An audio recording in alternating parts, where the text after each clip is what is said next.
Quando a gente vai fazer o check raise flop, a gente sempre tem que observar a profundidade stack. O que eu quero dizer com isso? Tipo, a gente está numa profundidade stack de 40 blinds. Vamos fazer check raise flop.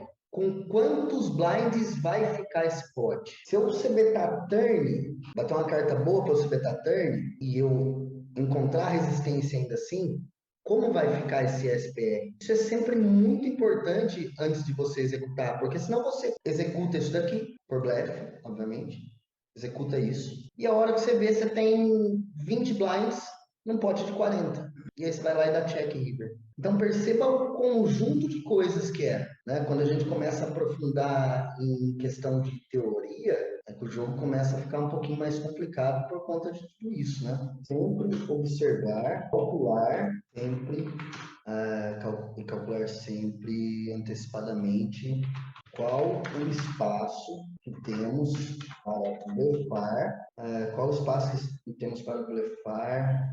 Caso nossa mão não melhore até o River, a gente vai ter que blefar de alguma forma. Mas o que eu quero dizer aqui é você tentar não criar o SPR para ter que chover River, sabe? Ou até a situação Para contrária, gerar fold basicamente act, tipo assim, para você ter stack para para gerar gerar fold fold act. act. É isso aí. Perfeitas suas palavras. Perfeito. Obrigado, inclusive. Eu tinha um quarto ponto aqui também importante a se citar. Bom, no check raise, obviamente que desse percentual no pote HU, percentual de valor aqui, ele não é balanceado. Ele não é 9% valor, 10% valor, ou 9% blefe, 10% blefe. Aliás, nesses limites você nem precisa se preocupar em estar balanceado. Aproveitando a deixa disso daqui, tá? Aproveitando, uma coisa que é muito importante também para a teoria. Nunca executar check raise sem equity, equidade, sem equidade. Não existe você fazer check raise sem equidade. A não ser que, numa situação de adaptação, você tenha, sei lá, 10 carentes de um jogador que você vê que ele se beta 90% e folda 80% para check raise. Numa amostragem de 20 mãos, ele foldou 16 de 20 para check raise. Aí você faz check raise de olho fechado, você faz com nada. Que daí é totalmente explorativo. E ainda assim, eu vou te dizer que o melhor que a gente tem para levar para a teoria, para o subconsciente gravar, é exatamente essa palavra aqui, ó, nunca. Porque até quando você for executar isso, você vai se sentir um pouco mal, você vai lembrar disso, você vai falar, nossa, mas naquela aula de teoria falava que eu não deveria executar check raise e flop sem equidade. Uma outra coisa importante para a teoria de check raise, conseguir observar equidades futuras, como overcards, backdoor, que mais? Backdoor em tudo, tá? Quando eu falo backdoor, é backdoor de shot, backdoor de pontas, backdoor de flush, tudo que se inclui de backdoor. Então vocês precisam enxergar isso. Um outro ponto importante desse backdoor é quando a gente tem blockers nuts, blocker de nuts. Aqui a gente tem uma situação que já não é uma mesa Six-Max, isso é melhor para a gente poder falar disso no check raise. E aqui também é uma situação que ele não está abrindo late position, ele está abrindo EP, né? Na verdade é MP, né? Botão, TOF, hijack, MP2 e MP1. Mas já é um range bem forte. Então, vamos aos pontos que eu, Rafa, executo. E isso não é coisa da minha cabeça, como tem gente que acha que é. Eu estudei muito esse spot rodando que eu sou. Não vai ser sempre. Como a gente joga um jogo explorativo, nunca vai existir o sempre. Mas eu evito fazer check raise com as melhores equidades. E sempre observando, principalmente nessa hora, esse ponto aqui. O que eu quero dizer com isso? Se eu defendo, por exemplo, 10 e valete do BB contra o EP e bate um flop de top pair, bate um flop 10, 6 e Duque, Rainbow. Eu tenho 10 e valete. Tenho 10 e vou colocar até uma situação já ao extremo. Eu tenho 10 e valete super. Vê se vocês conseguem visualizar esse spot. Eu vou até fazer aqui, bater um flop 10, 6 e Duque. Ok. Aí eu vou colocar que eu tenho 10 e valete de espadas. Mudei aqui meu range. Isso daqui sempre é importante, estou colocando aqui só por colocar, obviamente. Olha o nosso percentual. A gente tem top pair e a gente está na frente, certo? E a gente está jogando contra a late position. Vamos pegar a situação que é um range mais apertado para vocês observarem o quanto que isso modifica. Vamos pegar contra um range de 18 por 15, 16, aqui tá bom. Esse range mais apertado. Eu vou nem colocar esses pares, porque o que eu quero falar aqui é numa profundidade stack que o cara que sabe jogar até vai abrir, mas a grande maioria acaba não abrindo. Olha como isso já muda. É o mesmo flop, é o mesmo combo, só que agora eu estou jogando contra um range mais apertado, um range mais curto. Eu não estou mais jogando contra um range de 50%. Então, uma coisa é eu executar o check raise com top pair contra o botão. A outra coisa é eu executar esse check raise contra o EP, contra o MP1. Mudou tudo. Por quê? Porque esse range aqui mais apertado, ele possui todos os overpairs. Ele possui 10 melhor do que o seu no range dele. Todos os 10 dele, a não ser o 9 e 10, por exemplo, são melhores do que o seu, com exceção ao 9 e 10. Rápido, né? Tem que ser rápido na velocidade. Né? Pensar em range, qual range que é o 10 melhor do que ele? Só o 9 e 10, que é só ganho 9 e 10 do range dele. Não tem outro 10. Estou perdendo para todos os outros. E aí, quando eu pego uma profundidade de stack de 50 blinds, por exemplo, a pergunta que eu faço para vocês é: quantas vezes esse top pair vai chegar bem lá no River? Alguém me responde, por favor. É muito pouco às vezes. Umas 20% das vezes, no máximo. Isso. Aí entra dois pontos. O primeiro ponto, a gente saber é um vilão com potencial de ser explorado aqui. Quanto ele ser beta flop, foi as duas coisas que eu citei. Terceiro ponto, a população não defende o que deveria defender. Isso são os pontos favoráveis. Pontos contra. A gente tem top pair, uma mão de showdown, equidade boa, e a gente não quer deixar esse pote grande, porque a gente vai ter que acabar transformando ele em blefe no River. E aqui ninguém tem potencial de transformar top pair em blefe River. Ninguém. Acho que nem eu. E eu me garanto, tenho certeza que tenho mais experiência que qualquer um que está aqui. Ao contrário, né? Pode se imaginar. Então, o que eu quero dizer com isso é que as melhores equidades nossas, a gente vai jogar muito mais de call do que de check. Por esse motivo, a gente não consegue ficar balanceado no check raise e flop, na questão de percentual. Então, se eu pegar essa mesma mão aqui, eu não vou executar check raise aqui com flush nuts, não vou executar pedido de flush nuts, vou dar call como eu dei. Eu não vou executar o check raise aqui, nem com top pair, que eu sei que tem bastante gente que faz. Aí você pega um cara bom de jogo do outro lado e você acaba se lascando todo. Que o cara vai saber que o range dele é mais forte, vai saber que você sabe jogar um pouquinho do jogo, ele vai te fazer foldar em algum momento.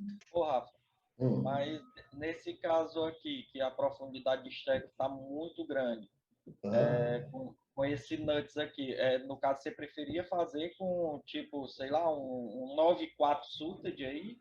Você preferia fazer com equidade menor, assim, um combo que não faz o nuts, mas faz o flush? Prefiro fazer com... Aqui eu vou fazer check raise com broca, por exemplo. Eu falo no caso de um flush, sem ser com eyes aqui, entendeu? Vou fazer com todos os flushes baixos. Baixo, né? Flush em eyes, flush em eyes, flush em rei, eu vou dar call. O em rei ainda metade das vezes dá para fazer check raise. Porque assim, na minha concepção, que eu tô vendo que tô errado, mas assim, como aqui eu teria o flush nuts para bater, eu preferi inflar um pouco o pote para, se eu acertar, já ter mais ficha no pano. E no caso aqui, se eu não faço, vai ficar um pote muito pequeno que vai ficar ruim de eu arrancar muita ficha nesse efetivo. Ah, mas aí você já está contando que vai bater o flush, né? Não, na verdade, não é que eu tô contando, mas eu tô fazendo o check raise aí para inflar um pouco o pote, para eu acertando, eu arrancar mais ficha do vilão. Mas você entende que eu não estou dizendo que não é para você não fazer check raise flop com flush draw. Eu estou dizendo que é para você não fazer check raise flop com flush draw nuts, porque existe uma enorme diferença. Sim, é por isso que eu tô falando. Eu achava que o nuts é que eu teria que fazer para inflar mais o pote, entendeu? É o contrário. Ah, beleza. Porque aqui entra duas situações. Primeiro, vamos lembrar que o field não barrela o quanto deveria barrelar. Vamos lembrar que o field não blefa river. E vamos lembrar que o Wise ainda pode ter valor de showdown. Então, por isso que a gente vai fazer menos check raise flop. Top pair, por exemplo, por que eu não faço check raise flop? Porque eu não quero deixar esse pote grande.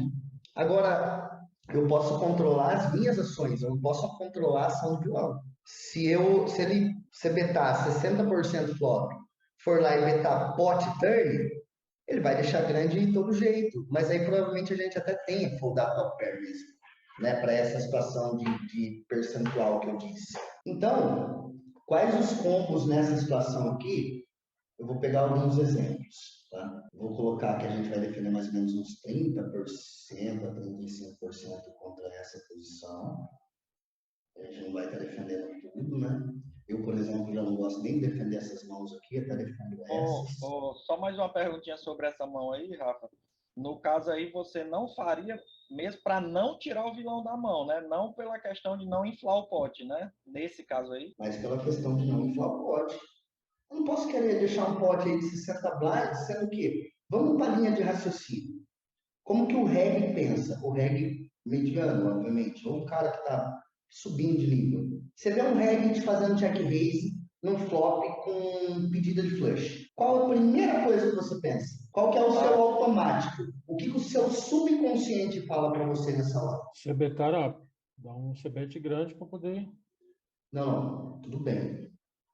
O que eu estou perguntando é, você se betou e o vilão fez check raise. Estou pensando em range nessa hora.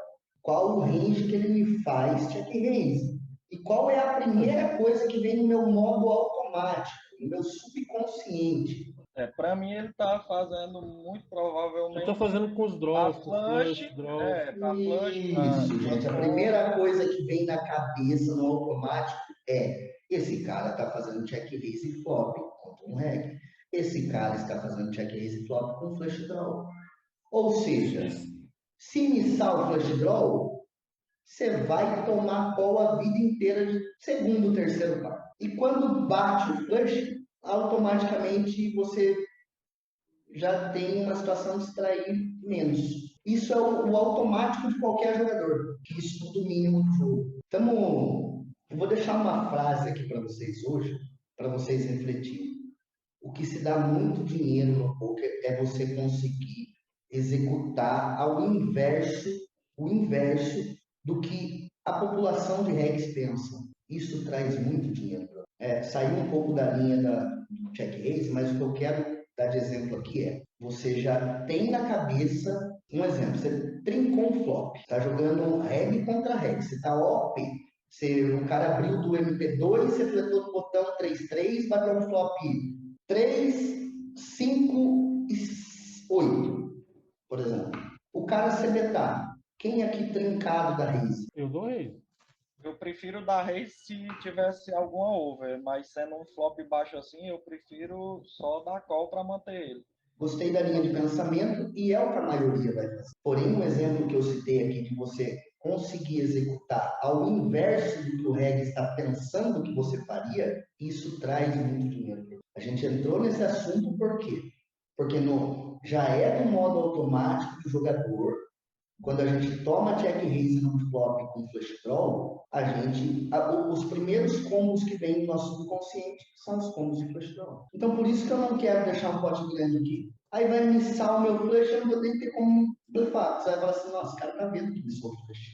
É a primeira coisa que ele vai enxergar é o miss de flush. Para começar, eu não executo check raise com os melhores combos. Não executo com flush draw nuts, não executo com duas pontas, por exemplo. A não ser que seja uma situação extremamente explorativa. Estou falando da teoria da matemática do jogo. O que fala o GTO nessa situação? Um pote HU, porque eu não sei usar o post-flop three-way ainda, não fui atrás disso. Então, eu estudei até hoje spots HU, que é o que eu sou overroda. E estudei muito isso aí. Quais os combos que eu vou pegar aqui, por exemplo, ó, eu montei um range que eu defendo. Quais são os combos que eu vou executar check raise aqui? Então, por algumas vezes, até vou fazer com percentual com rei 8 off, por exemplo. Mas eu já não vou fazer se eu tiver, por exemplo, rei 8 espadas. Que daí meu combo já ficou melhor. E se eu tiver um rei 8 off com rei de paus? Aí eu vou fazer. Porque daí entra a situação de eu não estar fazendo só check raise com o valor top pair. Entra que várias vezes vai completar esse flush e só com o rei de paus ele não vai ter como me dar call converter. Porque a população pensa o que a gente acabou de citar 3 minutos atrás. Mas eu vou saber transformar em blefe meu top pair. Porque ali eu não estou jogando mais top pair. Eu sei que meu top pair, se ele me deu o call check raise, me pagou o select turn, meu top pair não tem valor. Eu já tenho que colocar isso na minha cabeça. E provavelmente aqui eu vou forte. Vou barrelar turn e deixar um pote grande para meter uma bomba líder se completar o flush. E aí me decola aí de Ais, parceiro. Decola aí. Com 6 dobrado no flop, completando flush. Quem aí de vocês consegue dar call de Ais? É vocês explorarem 80% da população. Para que vocês vão ficar levelando com ré? Saber escolher os vilões que a gente vai mirar na mesa é de extrema importância. Então, aqui os combos que eu faria, que eu daria opção em fazer. Os combos que tivesse Ais de paus off, Rei de paus off, até mesmo esses combos todos aqui, ó, da parte off, que tenham paus. Rei de paus, dama de paus, Ais de paus. 2 overcards, uma de paus. Então, de uma forma resumida, é que, óbvio que a gente vai fazer algumas vezes por valor. Mas perceba que quando a gente está jogando contra um reg, o percentual de check raise dele poucas vezes vai ser por valor. Observem isso, é muito importante. De uma forma resumida, para vocês começarem a executar melhor o check raise, é pegar os piores combos com blocker de nuts, é pegar broca com overcard, é pegar 2 overcards com blocker de nuts, é pegar backdoor de good shot, que é o backdoor de uma broca, por exemplo, o Ice 5 com Ice paus, e fazer o check raise. Porque daí, se completar paus, você vai poder blefar. E você vai ter equidade de overcard e broca. Tá? Visualizem a possibilidade de equidade futura.